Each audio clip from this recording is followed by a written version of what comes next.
Lo que más me inquietó no fue verlo por primera vez, fue verlo volver, porque una cosa es tener una experiencia extraña, intensa, difícil de explicar, y otra, muy distinta, es darte cuenta de que eso que viste una vez sabe regresar. Esto me pasó durante una sesión de hipnosis, o más bien al final. Ya estaba terminando ese estado en el que sigues consciente, pero el cuerpo no te responde. Ese punto incómodo donde sabes que estás en tu cama, sabes que estás ahí, sabes que eres tú, pero simplemente no te puedes mover. Muy parecido a esa sensación que mucha gente describe cuando dice que se le subió el muerto.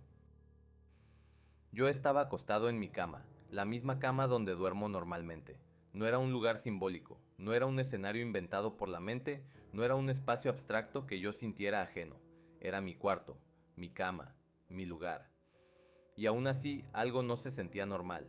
La habitación se percibía totalmente oscura, pero no como cuando apagas la luz y ya. Era una oscuridad distinta. Como si yo tuviera los ojos cerrados y al mismo tiempo pudiera percibir todo alrededor. Como si el cuarto siguiera ahí, reconocible, pero cubierto por una especie de capa más pesada, más profunda y con una ligera granulación. Una textura rara en la percepción, como si todo estuviera hecho de sombra y ruido fino. No había sonidos, nada. Ni pasos, ni respiración, ni zumbidos, ni ese tipo de ruido que a veces acompaña lo extraño. Solo silencio total. Y en medio de ese silencio fue cuando apareció otra vez. No llegó poco a poco como algo que uno apenas sospecha. No fue una sensación ambigua de que había una presencia cerca. No, se presentó, directamente. Sobre mí comenzó a percibirse un manto negro. Pero decir manto se queda corto, porque no era tela. No caía como una sábana ni se movía como una capa. Era más como humo. Un humo oscuro, difuminado, suspendido, con forma inestable. Algo que parecía extenderse y recogerse al mismo tiempo, como si no tuviera cuerpo fijo, pero aún así tuviera intención. Y apenas se hizo presente, se lanzó hacia mí. Eso fue de las cosas más extrañas. No dudó, no observó primero, no rodeó la cama, no se quedó flotando como si quisiera intimidar. Fue directo, pero no me tocó. Antes de llegar a mí, chocó contra algo, una barrera. Era circular, como un campo de energía alrededor de mí, amarillo dorado, muy parecido a esos escudos de energía que se ven en las películas de ciencia ficción, donde no siempre los distingues por completo hasta que algo los presiona, los golpea o los empuja, y entonces la superficie responde, se ilumina, se revela. Así se veía. Cada vez que esa cosa empujaba el campo, la barrera se manifestaba con más claridad. La energía dorada aparecía justo en el punto del impacto, como si despertara donde estaba siendo presionada, como si no solo me estuviera rodeando, sino también defendiéndose. Y fue ahí cuando empecé a verlo mejor. Dentro de ese manto negro, entre lo difuminado y lo informe, comenzó a definirse una figura. Primero era solo insinuación, después contorno, y luego, por momentos, se alcanzaba a ver con bastante claridad un cráneo.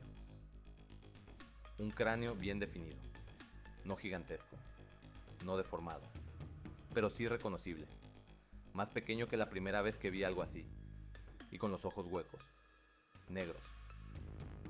No era un rostro humano como tal, era más bien esa idea brutal y limpia de un cráneo emergiendo de la sombra, como si el humo quisiera tomar forma solo lo suficiente para que yo entendiera que había algo ahí.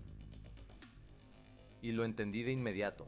Mi reacción no fue exactamente de sorpresa, fue más bien reconocimiento, como una especie de pensamiento inmediato, casi automático. Ah, otra vez volvió a aparecer. Eso fue lo más inquietante. No sentí que estuviera viendo algo completamente nuevo. Sentí que estaba viendo algo que ya conocía. O peor todavía, algo que ya me conocía a mí. Porque esta no era la primera vez. La primera vez había sido más agresiva, más intensa, más grande. En aquella ocasión también hubo un enfrentamiento con ese tipo de campo de fuerza, con esa barrera energética. Pero esa vez todo terminó distinto. La primera vez, la entidad explotó, como si el choque con esa protección la hubiera terminado destruyendo. Y después de eso quedaron residuos, filamentos dorados y morados, como rastros, como restos de algo que se había roto o desintegrado ahí mismo. Eso fue la primera vez y tal vez por eso en esta segunda aparición el miedo fue distinto, porque no sentí que me enfrentara a algo más poderoso. Al contrario, se veía más pequeño, menos imponente, como si ya no viniera con la misma fuerza. Pero eso no me tranquilizó del todo, porque entonces apareció otra duda. Si no se veía más fuerte, entonces, ¿qué estaba haciendo ahí? La respuesta que me quedó fue esta: estaba probando. No se lanzó como una bestia fuera de control. No actuó como algo ciego. Lo que hizo fue presionar la barrera, rasparla, buscar por dónde entrar, como si quisiera encontrar un punto débil, una falla, una abertura. Y eso cambia todo, porque cuando algo golpea por impulso, da miedo. Pero cuando algo parece examinar tu defensa, entenderla y buscar cómo atravesarla, eso ya no se siente como simple agresión, se siente como intención. Yo seguía inmóvil, sin poder mover un dedo, sin incorporarme, sin reaccionar físicamente, solo percibiendo cómo esa cosa se mantenía ahí empujando ese campo dorado, mientras su forma se hacía y se deshacía entre el humo.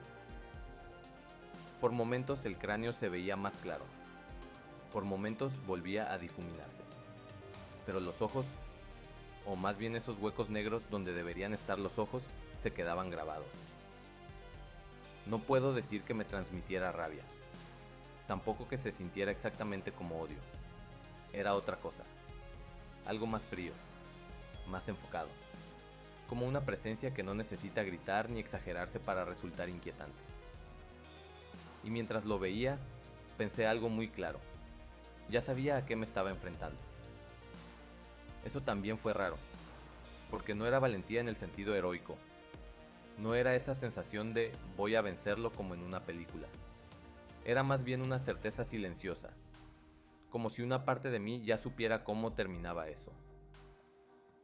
Tal vez por eso no sentí el mismo nivel de amenaza que la primera vez. Seguía siendo inquietante, seguía siendo oscuro, seguía siendo algo que no debería estar ahí, pero no se sentía invencible. Y quizá esa misma sensación también estaba del otro lado, porque hubo un momento en que dejó de insistir, sin explosión, sin residuos, sin esos filamentos dorados y morados que había dejado la vez anterior, sin un último golpe, sin un cierre violento. Simplemente desapareció, así, de inmediato, como si hubiera entendido que no iba a poder entrar, como si hubiera visto suficiente, como si antes de llegar al punto de ser destruido hubiera preferido retirarse. Y eso, honestamente, me dejó pensando más que si hubiera explotado otra vez, porque cuando algo se destruye, la historia parece cerrarse, pero cuando algo se va por decisión propia, la historia queda abierta. Después de eso desperté, no desperté agitado, no desperté empapado de miedo, no desperté con la sensación de haber escapado por poco, desperté tranquilo, como si nada. Y justamente eso también me pareció extraño, porque lo normal sería abrir los ojos con el corazón disparado, tratando de procesar lo que acabas de ver. Pero no, lo que sentí fue curiosidad, una curiosidad rara, fría, como pensando, volvió a venir. Y poco a poco apareció una idea todavía más incómoda. No se sentía exactamente como la misma entidad, se parecía, sí, muchísimo. El manto negro, la forma de humo, el cráneo, los ojos huecos negros, el choque contra la barrera. Todo estaba emparentado con la primera experiencia. Pero no se sentía igual, era como si fuera otro muy similar. Y esa posibilidad fue la que realmente se me quedó dando vueltas, porque si fue él mismo, entonces significa que volvió a intentarlo. Pero si no fue él mismo, entonces significa que hay más de uno parecido. Y entre esas dos ideas, no sé cuál inquieta más. A veces uno cree que el terror está en el ataque, en el impacto, en la imagen violenta, pero no siempre. A veces el verdadero eco se queda después. En esa sensación de que algo llegó hasta ti, encontró una barrera, la puso a prueba y decidió irse antes de perder. Como si no hubiera sido una derrota, como si hubiera sido reconocimiento, como si hubiera entendido que esta vez no podía entrar, pero también que tal vez podría volver. Y desde entonces lo que más me inquieta no es el cráneo, ni la oscuridad, ni el silencio absoluto de ese momento. Lo que más me inquieta es que ya no se siente como una aparición aislada. Se siente como algo que sabe dónde encontrarme.